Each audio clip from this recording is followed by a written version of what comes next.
The chocolate arrived in a locked wooden crate, carried past the kitchen and placed beside the infirmary under armed watch. And when the first German woman was ordered to open a silver-wrapped bar in front of the whole compound,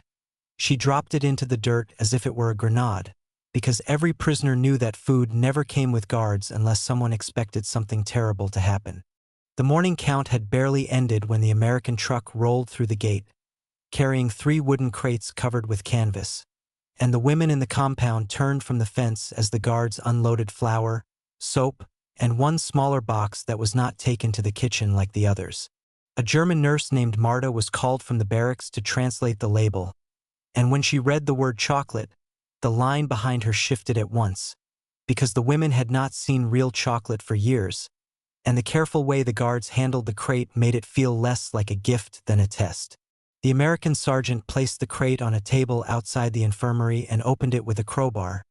then pulled out several wrapped bars and ordered Marta to explain that the chocolate was meant for weak prisoners. But the women noticed the doctor standing nearby with papers in his hand.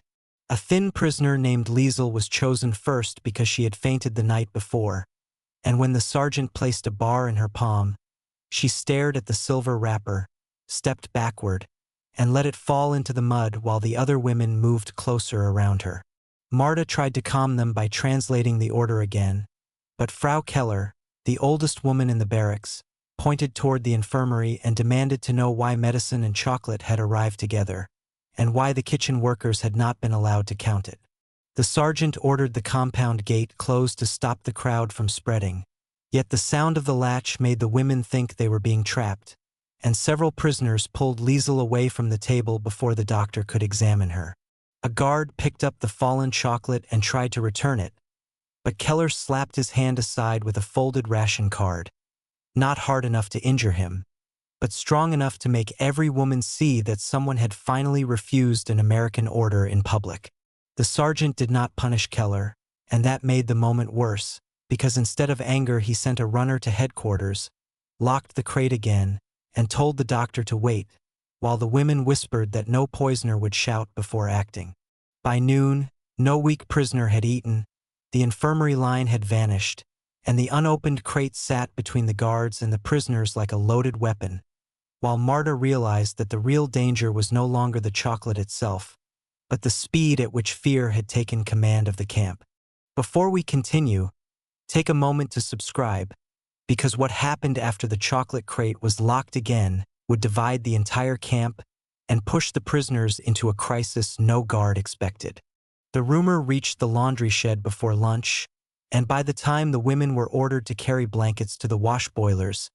the story had changed from strange chocolate to poison chocolate, and from poison chocolate to a secret American experiment before transfer. 2 prisoners refused the water ladle near the boiler, saying the pump stood too close to the infirmary, and when the guard ordered them back to work, the women lifted the wet blankets but stopped passing them forward, slowing the whole detail without openly disobeying. Liesel found a torn silver wrapper near the drainage ditch, half buried in dirty water, and the discovery froze the laundry line because no one knew whether a guard had eaten from the crate, whether a prisoner had stolen a bar, or whether someone had planted proof. Frau Keller snatched the wrapper before a guard could reach it, raised it above her head, and marched toward the command building with the laundry detail following behind her, their hands still wet and their sleeves rolled up from the boilers. The American sergeant blocked the path near the yard gate, but Keller pushed the wrapper against his chest and demanded the commandant in front of everyone, forcing Marta to translate each word while the guards watched the crowd grow behind the wash carts. The commandant came out expecting a complaint about rations, yet Keller placed the wrapper on his desk and accused the camp staff of hiding open food from prisoners, and the accusation changed the matter from fear to discipline, because now someone had challenged the command structure. He ordered the crate opened in public, but when the bars were counted, one was missing, and the women reacted before the officers could speak, breaking from the yard toward the barracks to search for the person who had taken it. The missing bar was found under a mattress in barracks 2, hidden inside a sock beside a folded photograph, and the prisoner who owned the bunk began crying that she had stolen it for her sick sister, not because she trusted it, but because hunger had beaten fear for one desperate minute. The commandant ordered the stolen bar placed on the table, then separated the thief from the others for questioning. And the compound turned against itself as women argued over whether she had endangered everyone or proved the chocolate was safe enough to steal. By evening, the Americans canceled the chocolate issue, the sick prisoners lost their special ration, and Keller's accusation had created a sharper wound than hunger, because the women no longer feared only the guards, they now feared what hunger could make one of their own do. The next morning brought the consequence none of the women expected, because the commandant ordered all special medical rations suspended until the missing bar could be accounted for in writing, and the infirmary doctor was forced to treat the weakest prisoners with broth instead of the high-calorie food he had requested. Liesel's fever rose during the noon inspection, and when she collapsed beside the stove in barracks too, the women carried her to the infirmary door, only to find the chocolate crate still locked behind the doctor's desk while the sergeant argued with headquarters over authorization. Marta demanded that the doctor open one bar and eat first, but the doctor refused because the rations were already under investigation, and his refusal was repeated through the compound as proof that even the Americans were afraid of their own food. The stolen bar became the center of a prisoner hearing inside the barracks, where Keller questioned the woman who had hidden it, and the sister for whom it had been stolen stood beside the bed shaking so badly that two prisoners had to hold her upright. Instead of punishing the thief, Keller ordered every bunk searched for hidden food, medicine, or wrappers, and the search uncovered bread crusts, sugar packets, dried potato skins, and one small American aspirin bottle that no one could explain. The aspirin bottle caused a new crisis because it carried an English label, and several women accused the thief of trading with guards, while others accused Keller of turning the barracks into a court, and the unity that had protected Liesel the day before broke into loud, separate arguments. A military policeman entered to stop the shouting, but the women pushed the confiscated items toward him and demanded an official investigation, forcing him to call the commandant back from headquarters before the dispute became a fight between prisoners. The commandant inspected the aspirin bottle, questioned the infirmary orderly, and learned that the medicine had been given legally 3 days earlier, but by then Keller had already ordered the thief moved away from her sister, creating a punishment the Americans had not ordered. That night, Liesel was carried out of the barracks on a stretcher after her fever worsened, and the doctor finally broke regulations by cutting a piece of chocolate into warm milk. But he gave it inside the infirmary where no prisoner could see what happened. By dawn, Liesel was alive, but the compound did not know why, and the locked crate had caused its first real damage, not through poison, but through suspicion, delay, and a prisoner court that had turned hunger into judgment before the truth could arrive. The major reversal came at breakfast, when the American driver who had delivered the crate returned with a supply manifest from the Red Cross depot, and the commandant read the document in front of Marta before ordering every prisoner representative to assemble near the infirmary table.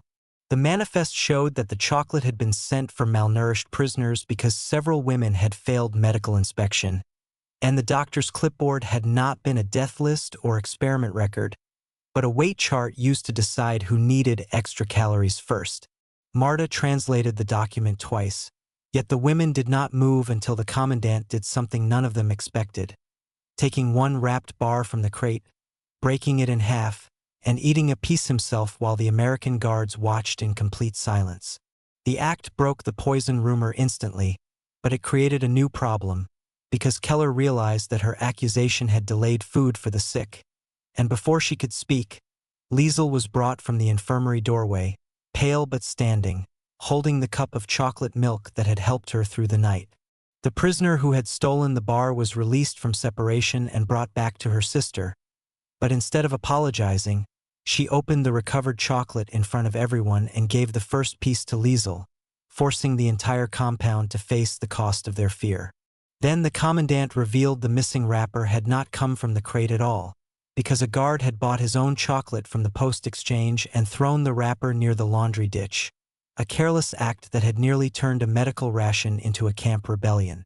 The guard was removed from the compound in front of the prisoners, not beaten or shouted at, but marched away by the sergeant with his rifle taken from him, and that visible consequence changed the power of the moment because the women saw an American punished for endangering their trust. Keller stepped forward and asked that the chocolate be distributed by prisoner nurses instead of guards, and the commandant agreed, allowing Marta and 2 women from each barracks to count, break, and serve every bar under open records. The reversal moved through the camp faster than the rumor had, because women who had refused water now lined up with cups, not smiling, not celebrating, but watching their own representatives handle the food before it reached them. By evening, the crate was no longer locked in the infirmary, and the chocolate that had entered the compound like a threat became something more dangerous to the old order, because it proved that one truthful public act could defeat a rumor faster than any command. The final event began 2 days later, when a transfer list arrived from regional headquarters and 12 of the weakest women were ordered moved to a larger medical camp, including Liesel, her sister,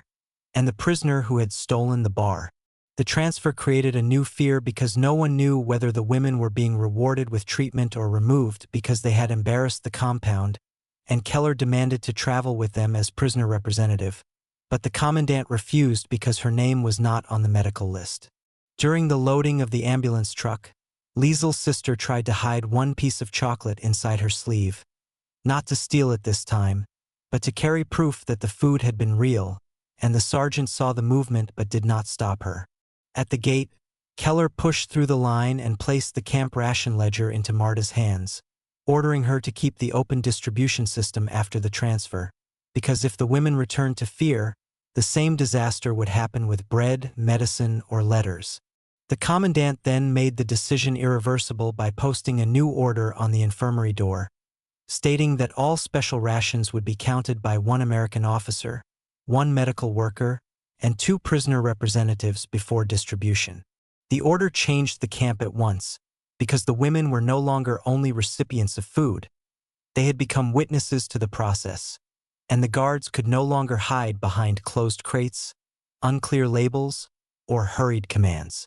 As the truck engine started, the removed guard was seen at the far road carrying boxes under supervision, stripped of compound duty, and the women understood that his careless wrapper had not disappeared into paperwork but had left a mark on the camp rules. Liesel climbed into the ambulance and handed Keller the last corner of her chocolate, not as forgiveness or victory, but as a sign that the fear which had almost killed her would not be allowed to rule the next delivery. The gate opened, the ambulance passed through, and the new ration order remained nailed to the infirmary door after the truck vanished, making the event final because the compound could never return to the old silence where prisoners guessed what was inside a locked crate. 3 weeks later, another crate arrived beside the infirmary, and this time the women did not scatter or surround it, because Marta opened the ledger, Keller counted the seals, and 2 prisoners watched the doctor break the lid in daylight. When the first wrapped bar was placed on the table, Liesel's sister took it with steady hands, divided it into small pieces, and passed them down the line, while the guards stood back and let the prisoners see everything. If you enjoyed this World War II story, subscribe and stay with us for more powerful prisoner of war documentaries, forgotten camp stories, and real human moments from World War II that history almost erased forever. Leave a comment below and tell us which World War II POW story we should uncover next.